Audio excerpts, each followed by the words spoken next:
Assalamualaikum warahmatullahi wabarakatuh. Jumpa lagi di Jagat Lelembut. Tentunya masih bersama saya Bobby yang akan menceritakan sebuah kisah misteri. Apa kabar teman-teman semua? Semoga kalian sehat selalu, panjang umur, bahagia selalu, dan sukses selalu.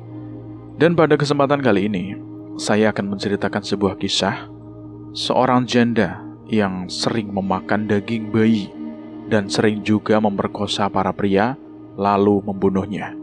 Itu semua demi dirinya agar menjadi awet muda.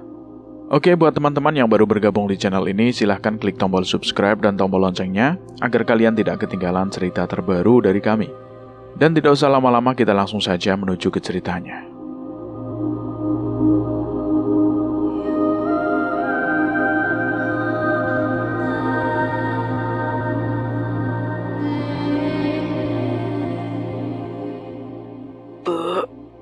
Sudah hujan, ucap Yuparti mengejutkan Mbok Mardiah yang sedang berdiam diri di pendopo pribadinya. Mbok Mardiah bergegas melangkah keluar dengan membawa ember hitam berukuran sedang. Ia memincing jaringnya agar memudahkan berjalan. Mbok Mardiah menuju talang air untuk menampung air hujan. Ia mendongakkan wajahnya menatap langit yang gelap disertai derasnya hujan. Senyuman tersulam di bibir kecilnya. Mbok Mardiah begitu populer di kalangan pemuda dan hampir seluruh laki-laki di desa Pekuncan, baik yang beristri maupun yang duda. Bukan tanpa alasan, meskipun Mbok Mardiah adalah seorang janda, namun usianya masih 24 tahun. Ia menjanda akibat kegagalan pernikahan mudanya dengan suami pertamanya. Untunglah Mbok Mardiah belum dikaruniai seorang anak. Hal itu yang membuat para lelaki kian jatuh hati kepadanya. Tubuhnya yang tinggi semampai, badannya berisi sempurna, kulitnya kuning langsat dengan lesung pipit yang menawan dan sangat manis. Sehari-hari Mbok Mardiah selalu mengenakan kemben dan jarik. Tak lupa selendang tipis yang ia selempangkan untuk menutupi dadanya dan kedua pundaknya. Rambutnya disanggul rapi dan indah. Semenjak menjanda, Mbok Mardiah hidup sendiri di rumah warisan orang tuanya. Ia hanya ditemani oleh abdi setianya, yaitu Yuparti. Orang tua Mbok Mardiah adalah semi bangsawan. Tak heran jika rumah mereka besar dan mewah di zaman itu. Tanah miliknya pun ribuan hektar. Terlebih, Mbok Mardiah adalah anak tunggal. Semua orang selalu terpana akan kecantikan dan hartanya. Tak terkecuali Ridwan, seorang pemuda berusia 23 tahun. Ia merupakan anak kepala desa. Karir Ridwan pun terbilang cukup cemerlang. Ia bekerja di sebuah kantor pos. Meskipun orang tuanya sering mencarikan jodoh yang tak kalah cantik dengan Mbok Mardiah, namun si Ridwan justru sangat tergila-gila dengan Mbok Mardiah itu. Dia berkali-kali meminta orang tuanya untuk melamar Mbok Mardiah untuknya, namun orang tuanya selalu menolak keras. "Le, kamu itu bujang, ganteng, banyak yang mau sama kamu. Perempuan itu ya banyak toh. Kenapa harus sama janda? Kamu itu piye toh?" bantah Pak Mingan, ayahnya Ridwan, sekaligus kepala desa Pekuncan. Namun Ridwan kian hari kian memberontak. Ia tidak segan melawan kedua orang tuanya untuk bisa mendapatkan keinginannya. Akhirnya Pak Mingan menyerah dengan sikap Ridwan yang semakin semena-mena. Ia menuruti kemauan Ridwan untuk melamar Mbok Mardiah. Dan Mbok Mardiah menerima lamaran dari Ridwan. Tak lama setelah itu, mereka pun menikah. Namun dengan Mbok Mardiah sudah menikah dengan Ridwan, sama sekali tidak menyurutkan para lelaki untuk menggoda Mbok Mardiah. Ridwan seringkali cemburu. Akhirnya ia melarang Mbok Mardiah keluar rumah sendirian tanpa dirinya. Mbok Mardiah pun menuruti kemauan Ridwan. Ia sebenarnya istri yang taat dan penurut. Itu membuat Ridwan semakin menyayanginya. 1 tahun pernikahan, mereka belum juga dikaruniai seorang anak. Hingga muncul gosip warga bahwa mungkin Mbok Mardiah mandul, tidak bisa punya anak. Karena di pernikahan pertamanya pun tak kunjung punya anak, padahal sudah berjalan 6 tahun. Namun gosip tersebut ditepis jauh-jauh oleh Ridwan yang tidak terima dengan dugaan-dugaan warga terhadap istrinya. Akhirnya 4 bulan kemudian ada kabar gembira dari Mbok Mardiah.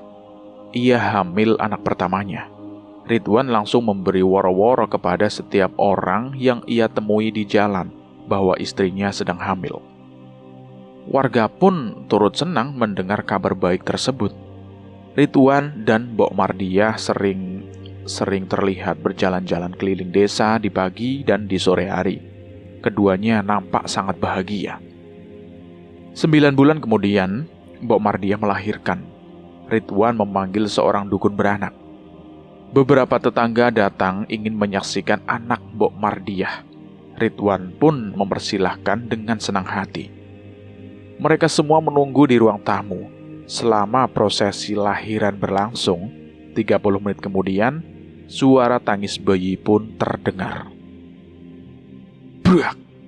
Tiba-tiba, Mbah Jum, si dukun beranak itu, keluar dari kamar Mbok Mardiah dengan terburu-buru dan dengan wajah yang sangat ketakutan.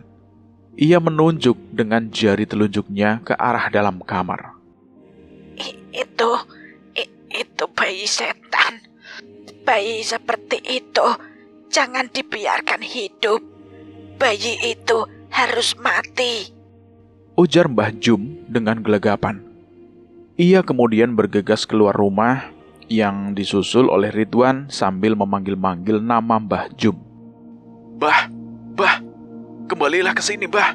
Sampean harus bertanggung jawab. Ini semua salahmu, Bah.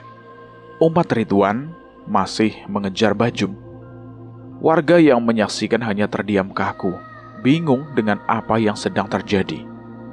Tak berselang lama, Ridwan kembali masuk. Dan salah satu warga bernama Bu Rusti memberanikan diri untuk bertanya. Kenapa Thomas Ridwan? Ada apa? Namun Ridwan tak menghiraukan. Ia segera masuk ke kamar dengan wajah yang penuh amarah. Bu Rusti dan warga lain mencoba mengikuti ke kamar. Dan alangkah terkejutnya mereka bahwa bayi yang dilahirkan Mbok Mardiah dalam keadaan mengidap kelainan langka.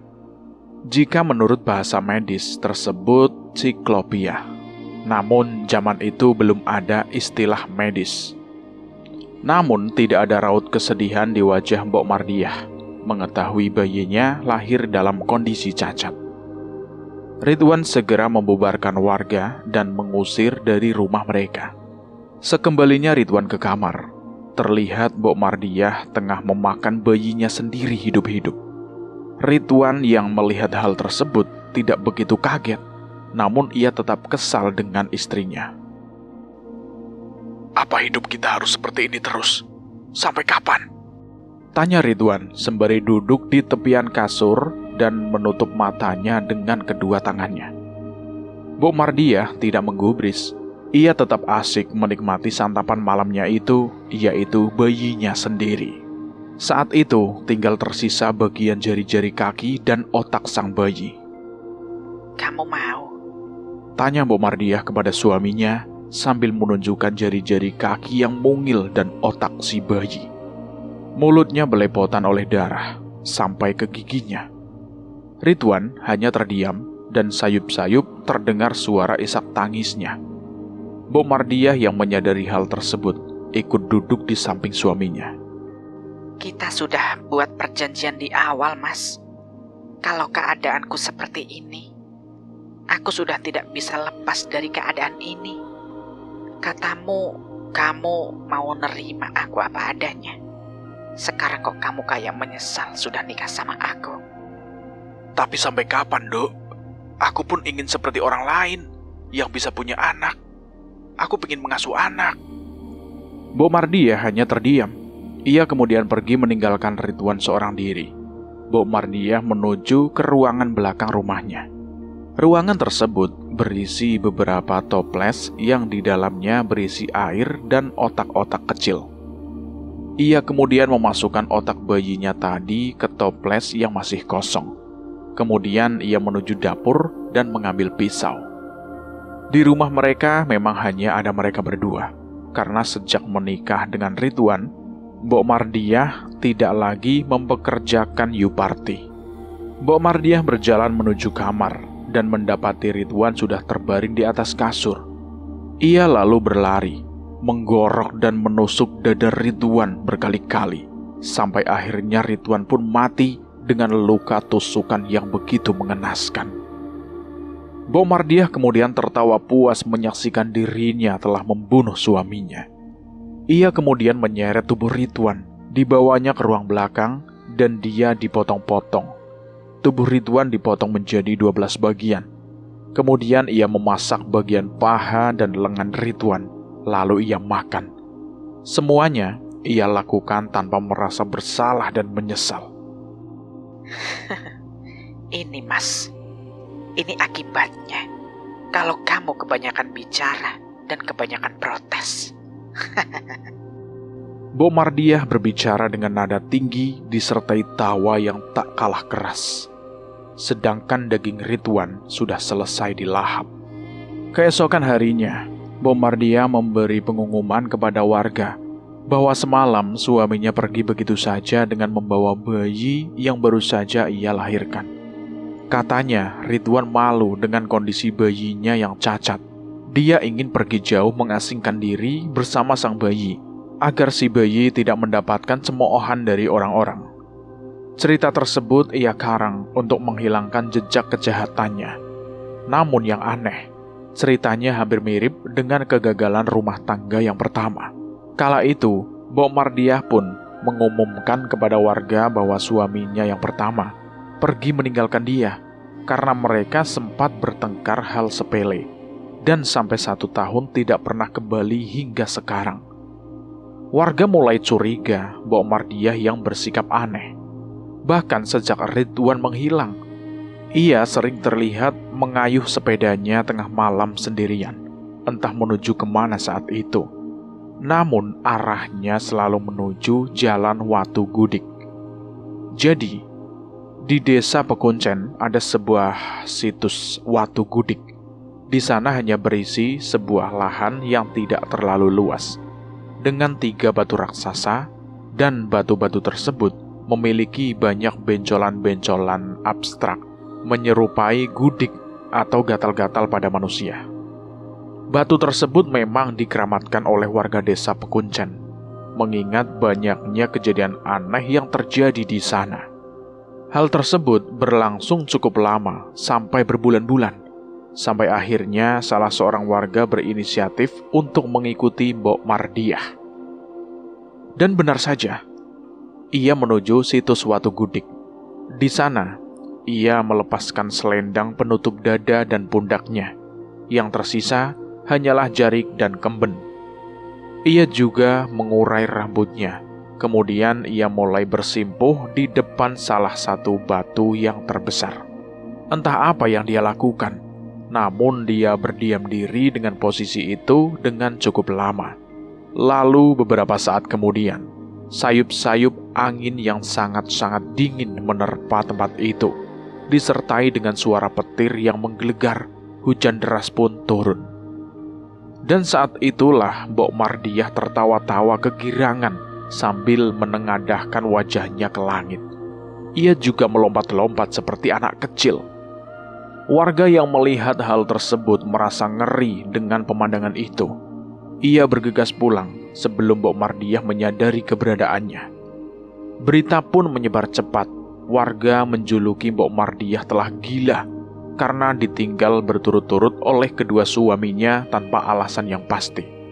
Namun yang namanya laki-laki, masih banyak yang memanfaatkan kesempatan itu untuk menggoda Mbok Mardiah. Pada suatu malam, Mbok Mardiah lewat di depan pos ronda. Di sana ada 4 orang laki-laki yang kebetulan sedang berjaga. Otomatis, kesempatan tersebut digunakan sebaik-baiknya oleh keempat laki-laki mata keranjang tersebut. Mbok Mardiah, kok sampean ayu tenan toh? Aku pingin lho, Mbok. Goda pemuda yang bernama Parno. Ketiga laki-laki yang lain juga turut menggodanya. Mbok Mardiah hanya diam, tidak melawan atau menepis tangan-tangan yang menyentuh tubuhnya secara kurang ajar. Tetapi tiba-tiba tanpa disangka, Mbok Mardiah menusukkan pisau di dada Parno. Jok! Seketika Parno jatuh tersungkur di tanah. Dan ketiga teman rondanya langsung lari terbirit-birit meninggalkan Parno begitu saja. Mbok Mardiah segera menyeret tubuh Parno yang sekarat itu karena dia belum mati. Ia memang sengaja tidak langsung membunuh Parno karena ia berencana untuk memperkosa Parno agar dirinya bisa hamil. Mbok Mardiah membawa Parno menuju sebuah kebun yang jauh dari pemukiman warga. Di sana, ia mulai melucuti seluruh pakaian Parno dan menikmati tubuhnya memperkosa dengan sangat kejam. Setelah semuanya selesai, Mbok Mardiah menghabisi Parno dengan menggorok dan menusuk puluhan kali di dada dan di perut Parno, sampai organ hati dan ususnya keluar berhamburan. Keesokan harinya, mayat Parno ditemukan oleh warga. Warga marah besar karena mereka sudah mengetahui tabiat Mbok Mardiah yang sesungguhnya, berdasar cerita ketiga teman ronda si Parno. Warga berbondong-bondong mendatangi rumah Mbok Mardiah, namun nihil. Mbok Mardiah sudah lebih dulu kabur. Ternyata tanpa diketahui oleh siapapun, Mbok Mardiah sudah membangun sebuah rumah sederhana di tengah hutan. Rumah tersebut memang telah dipersiapkan untuk pelariannya kalau-kalau dia ketahuan oleh warga sekitar. Semenjak pembunuhan Parno, Mbok Mardiah sama sekali tidak pernah terlihat lagi karena ia sedang mengandung bayi. Di rumah pelariannya, dia pun kembali memperkerjakan Yuparti, abdi yang paling setia melayaninya. Yupartilah yang mencari seluruh kebutuhan Mbok Mardiah. Mbok Mardiah memiliki warisan yang sangat banyak. Tak heran, meskipun dirinya tidak bekerja, hartanya tidak akan habis, meskipun terus-menerus ia gunakan. 9 bulan kemudian, Mbok Mardiah pun melahirkan, dengan dibantu oleh Yuparti. Mbok Mardiah lagi-lagi melahirkan bayi dengan kelainan langka, Ciklopia. Dan seperti biasa, Mbok Mardiah kembali memakan daging bayinya hidup-hidup dan disisakannya otak dari bayi tersebut. Dan setiap malam bulan purnama, Mbok Mardiah pasti memakan otak-otak bayi yang tersisa itu. Semua adalah bayinya sendiri alias anak yang dikandungnya selama 9 bulan lamanya. Dan ketika hujan turun, di saat itulah Mbok Mardiah harus menampung airnya serta menengadahkan wajahnya ke langit agar dirinya selalu awet muda dan kecantikannya tidak akan pernah sirna. Sejak kelahiran bayi yang terakhir, Mbok Mardiah dibuat bingung memikirkan bagaimana ia mendapatkan mangsa laki-laki lagi untuk bisa menghamili dirinya. Karena syarat agar ia tetap awet muda adalah dia harus mengkonsumsi daging bayi dan otak dari darah dagingnya sendiri. Tidak bisa dari bayi orang lain. Dan laki-laki yang menghamili pun harus memenuhi kriteria yang ditentukan, yaitu memiliki rambut ikal, memiliki tahi lalat di wajah, serta lahir di hari pasaran Jawa Kliwon. Dan Mbok Darmiah sudah paham betul mana orang yang lahir di hari Kliwon, bahkan tanpa ia harus bertanya. Makanya tidak sembarangan laki-laki bisa menghamilinya. Mbok Mardiah tidak mungkin kembali ke desa Pekuncen karena namanya sudah dicap buruk di sana. Akhirnya dia menyuruh Yuparti untuk mencarikan laki-laki di desa sebelah. Pergilah Yuparti ke desa sebelah. Di sana ia membuat semacam sembara yang diperuntukkan pemuda gagah untuk bisa menikahi Mbok Mardiah yang sangat cantik dan kaya raya. Ramai pemuda berbondong-bondong mendatangi rumah Mbok Mardiah yang ada di tengah hutan. Lagian, siapa juga yang tidak tertarik dengan iming-iming tersebut? Mbok Mardiah mulai menyeleksi satu persatu pemuda yang datang. dan dia menemukan setidaknya 6 pemuda yang sesuai dengan kriteria yang ia cari. Ke-6 pemuda tadi dikumpulkan oleh Mbok Mardiah. Sampean semua adalah 6 dari sekian banyak pemuda yang datang di hari ini. Kalian yang menurutku masuk di kriteria calon pasanganku. Sekarang kalian aku beri tantangan untuk bisa mencarikan aku air hujan yang rasanya lezat dan asin. Bawalah ke sini seminggu kemudian. Ke-6 pemuda tadi pun bubar. Namun liciknya Mbok Mardiah, ia menahan satu pemuda yang paling belakang dan membisikkan sesuatu. Tunggu dulu kamu. Kamu nanti malam bisa datang ke kamarku ya. Jam 2 malam. Saya tunggu loh. Mbok Mardiah merayu dengan jurus centilnya yang menggoda pemuda itu. Pemuda itu pun sangat bersemangat. Tepat jam 2 malam, pemuda tadi mengetuk jendela kamar Mbok Mardiah. Tak, tak, tak, tak. Mbok Mardiah pun mempersilahkan ia masuk, dan mereka mulai melakukan bercocok tanam di kamar Mbok Mardiah.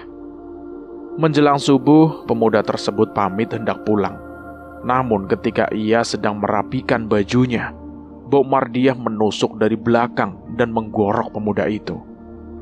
Pemuda itu langsung terkapar dengan darah yang mengalir deras di lantai kamar Mbok Mardiah.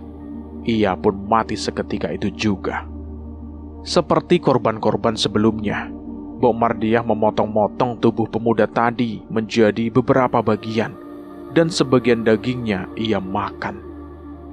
Seminggu kemudian, ke-5 pemuda yang tersisa datang ke rumah Mbok Mardiah dengan membawakan air hujan. Mbok Mardiah mencicipi satu persatu air hujan di dalam ember mereka, dan ternyata tak ada satupun air hujan yang menurutnya lezat dan asin sesuai permintaannya. Mbok Mardiah tiba-tiba saja murka. Dia mengambil pisau di dapur dan langsung menusuk ke-5 pemuda itu. Namun salah satu pemuda yang bernama Kusto berhasil merebut pisau dari genggaman tangan Mbok Mardiah dan langsung kembali menusuk Mbok Mardiah. Terjadi pertengkaran berdarah di sana. Yuparti yang mendengar keributan pun turut serta membantu Mbok Mardiah. Bahkan Yuparti menggunakan geraji mesin yang akhirnya menewaskan ke-4 pemuda dengan begitu ganas. Sementara Kusto berhasil lari dengan menahan luka tusukan di perutnya. Yuparti melihat Mbok Mardiah terkapar dengan leher yang hampir putus, namun ia belum mati. Waktuku sudah datang, Yu. Aku harus pergi. Aku minta ke kamu semua rumah, tanah, hartaku. Kamu simpan untuk dirimu dan anak cucumu. Ucap Mbok Mardiah di akhir hayatnya. Tak berselang lama, hembusan nafas terakhir. Sementara Kusto telah sampai di desa Pekuncen. Di sana, ia diberi pertolongan warga dan menceritakan apa yang telah terjadi pada dirinya dan ke-5 pemuda yang lainnya. Perempuan bajingan! Ternyata yang selama ini kita cari bersembunyi di hutan sana. Sekarang kita harus ke sana untuk memusnahkan perempuan itu. Teriak salah satu warga yang terlihat sangat murka. Akhirnya beberapa warga desa Pekuncen beramai-ramai mendatangi kediaman Mbok Mardiah. Namun sayangnya, ia hanya menemukan ke-5 jasad pemuda yang sudah terbunuh dengan ganas. Tanpa pikir panjang, warga membakar rumah Mbok Mardiah sampai habis tidak tersisa. Warga mencari Mbok Mardiah di sekitaran rumahnya, namun tidak ditemukan juga. Karena tanpa mereka sadar, jasad Mbok Mardiah telah dibawa Yuparti menuju rumah Mbok Mardiah yang ada di desa Pekuncen. Di rumah Mbok Mardiah, Yuparti membaringkan Mbok Mardiah di pendopo pribadinya. Karena cinta dan abdinya yang setia, Yuparti merasa sangat bersedih dan kehilangan Mbok Mardiah. Akhirnya dia mencari berbagai macam cara agar bisa kembali menghidupkan Mbok Mardiah. Yuparti teringat bahwa Mbok Mardiah yang sejatinya menganut ajaran sekte keabadian, memiliki banyak sekali kubu-kubu mantra sesat. Ia bergegas menuju ruang kamar Mbok Mardiah dan mencari buku yang sekiranya bisa digunakan untuk menghidupkan Mbok Mardiah.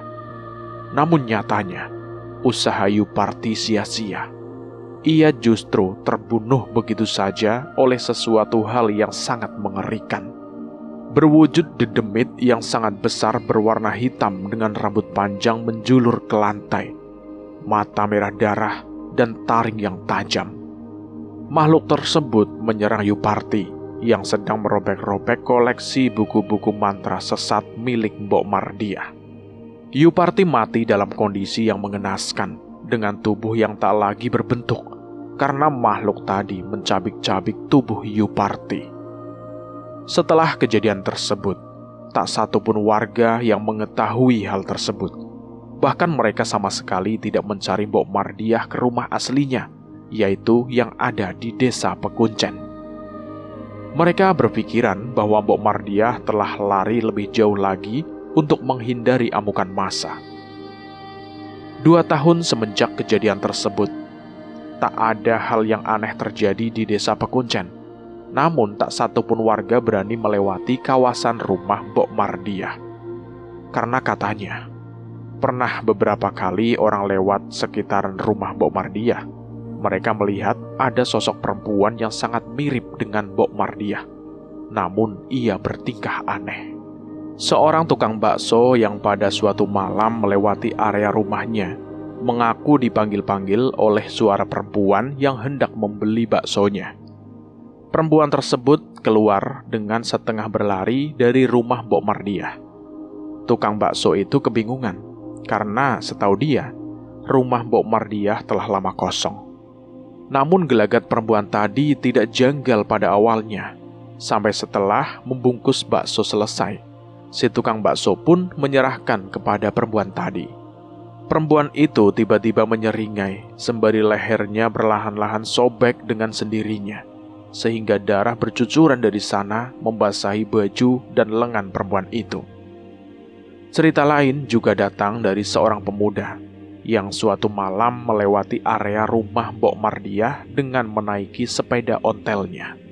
Tepat di depan pintu gerbang rumah Mbok Mardiah yang sudah berkarat, pemuda tadi merasa boncengannya sangat berat, sampai-sampai ia kesulitan untuk menggayuh sepedanya.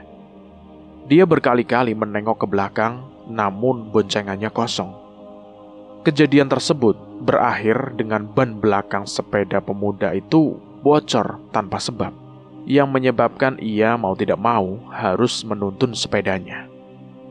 Saat menuntun inilah, ia mengaku mendengar suara-suara tertawa cekikikan yang menggema, yang entah berasal dari mana. Pemuda tadi juga melihat ada seorang perempuan mengenakan kemben dengan rambut berkonde di pelataran rumah Mbok Mardiah itu.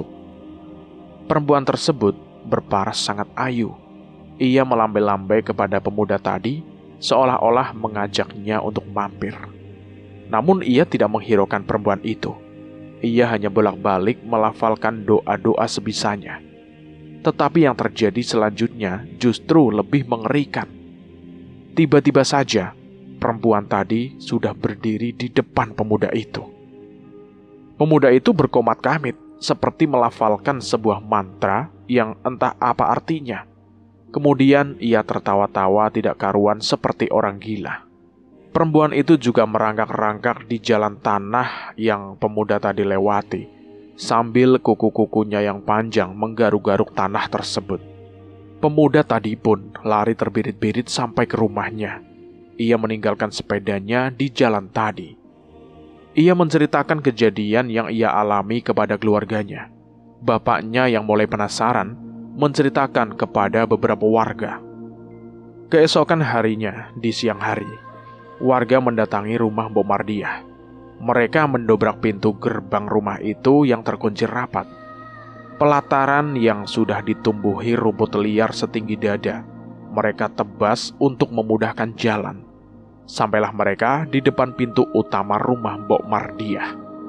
Mereka mencoba membuka, namun terkunci. Lagi-lagi mereka harus mendobraknya. Aneh, rumah itu sudah 2 tahun kosong, tetapi perabotan di dalamnya masih sangat terawat. Lantainya pun bersih, seperti ada yang membersihkan di setiap harinya. Saklar-saklar lampu pun masih berfungsi dengan baik. Bagaimanapun juga, rumah itu bisa dikatakan rumah paling mewah di desa Pekuncen, di mana di dalamnya terdapat barang-barang antik yang bernilai fantastis. Di ruang tengah terdapat banyak sekali pajangan-pajangan kepala rusa dengan tanduk yang eksotis, dan semuanya sangat terawat serta tertata rapi. Mereka menelisik ke beberapa kamar, sampai mereka meyakini sebuah kamar itu milik Mbok Mardiah, karena terdapat bingkai-bingkai foto potret Mbok Mardiah di situ. Dan di sana yang mengejutkan adalah mereka menemukan tulang belulang manusia, yang mereka duga itu adalah tulang belulang Mbok Mardiah. Warga kemudian membereskan tulang-tulang itu untuk dikuburkan dengan layak. Mereka menelusuri setiap sudut ruangan rumah Mbok Mardiah yang besar itu. Tidak ditemukan hal aneh apapun, kecuali sebuah pendopo kecil yang di temboknya tergambar jelas kepala rusa dan tanduk yang panjang, dan ada lambang bintang di dahinya. Ruangan tersebut pun terlihat sangat-sangat terawat. Bahkan ada sisa-sisa lilin yang sepertinya baru dinyalakan malam sebelumnya, karena terlihat dari lelehan-lelehannya. Tiba-tiba mereka mendengar suara laki-laki yang sepertinya butuh pertolongan. Mereka mencari sumber suara-suara tersebut, dan akhirnya mereka menemukan sebuah pintu kecil berukuran 1 kali 1 meter berwarna merah. Mereka masuk lewat pintu tersebut dengan menundukkan badan. Dan di sana terdapat ruangan kosong nan luas yang berisi puluhan laki-laki yang diikat. Diikat kaki dan tangannya di sebuah kursi. Mulutnya telah disobek sisi kanan dan kiri sampai mendekati ujung telinga. Dan terdapat tali yang menyumpal di mulut-mulut mereka. Betapa mengerikan dan menyedihkan suasana di dalam ruangan tersebut. Mereka menggeram, meminta pertolongan. Warga bergegas membuka satu persatu ikatan tali dan tangan mereka, yang ternyata tali tersebut terikat dengan sangat erat. Kemudian mereka dikejutkan dengan suara deritan pintu lain di ruangan tersebut.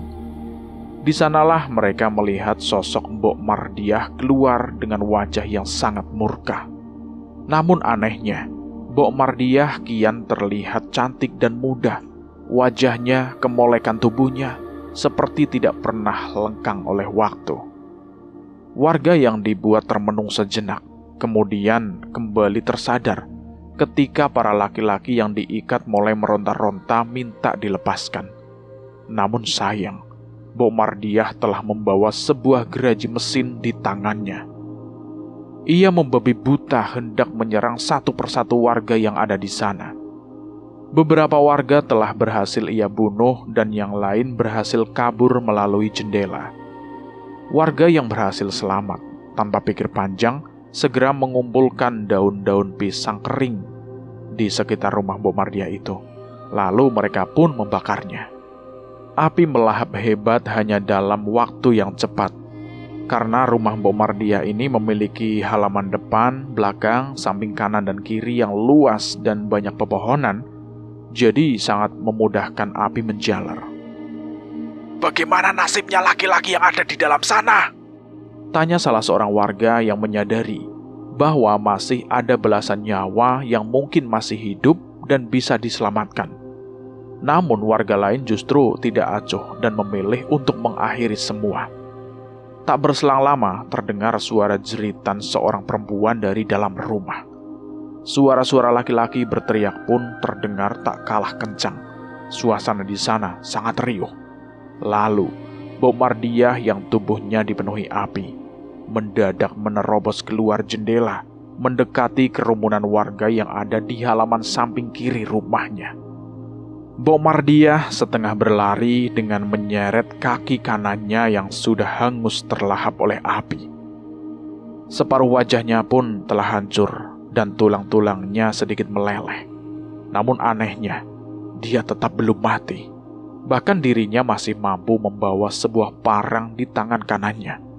Ia berniat untuk menghabisi warga di sana. Namun tiba-tiba hujan turun dengan begitu derasnya. Api di tubuh Mbok Darmiyah hilang dan tulang-tulangnya mendadak menyusut seperti air. Terjatuh di tanah begitu saja, menjadi tubuh yang tidak berbentuk.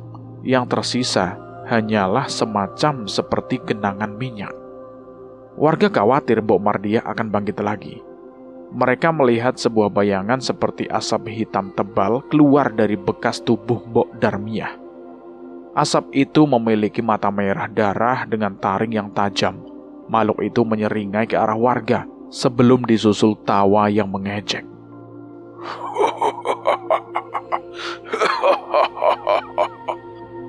Kemudian sosok tadi berlalu dan lenyap begitu saja diguyur oleh air hujan.